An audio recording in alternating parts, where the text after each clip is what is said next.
Greetings from Zhongshan, Guangdong, China. I'm Pat Smith, the president of Jade Molds.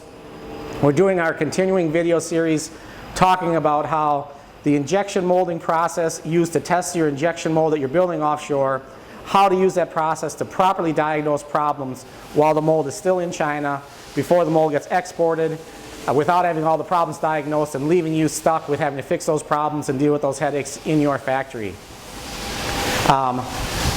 The process we're going to talk about today is temperature control. Everyone knows temperature control is really important in injection molding. Adjust your part size, adjust your critical dimensions, adjust your sink, your shrink, sink on the parts, affects all kinds of variables. When I think about how the Chinese deal with that aspect of it, it's really that they don't really care too much about it. It's not that important to them. They'll often go and test the mold. They won't even hook up the water. They'll run 10 shots, take the mold out of the press, and that was good enough.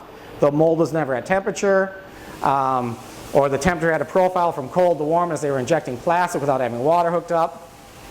So one, you've got to make sure your water gets hooked up and that they're using it. You've got to make sure that there's water flow. You have really small lines or really poor water flow in their factories, and you don't get enough water going through the mold. They'll often overload circuits. Entire mold hooked up on one circuit instead of having multiple circuits feeding the A side, multiple circuits feeding the B side. They also rarely, before the mold trial starts, get the mold up to temperature. That's almost completely neglected in most offshore shops. How does Jade do things differently? Again, we've got program managers, Rob Younger, myself, Manpreet Singh, Kelly Culp. We are trained and raised in the standard Western process. We understand it, we know how it works, we believe in it, and we make sure that's how they're doing it. Most factories, they don't have chillers and they don't have thermolators.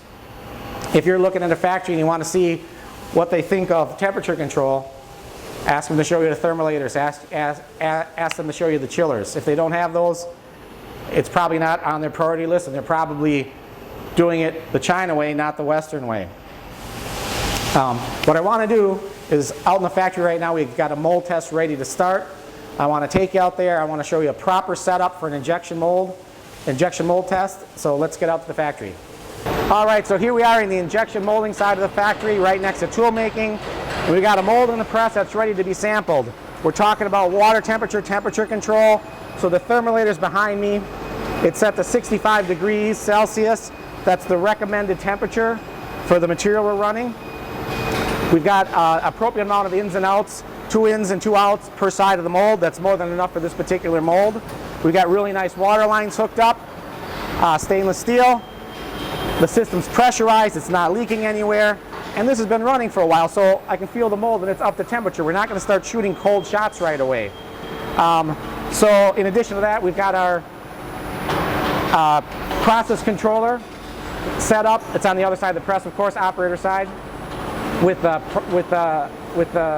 settings for Mold X3D, and we're ready to start and have a really great mold trial. So if you'd like to learn more about how Jade does it, the Jade way of doing really diagnostic testing of your mold so the problems get found here in China and not found out in your factory, please get in touch with us. We'd love to hear from you. Thanks for your time.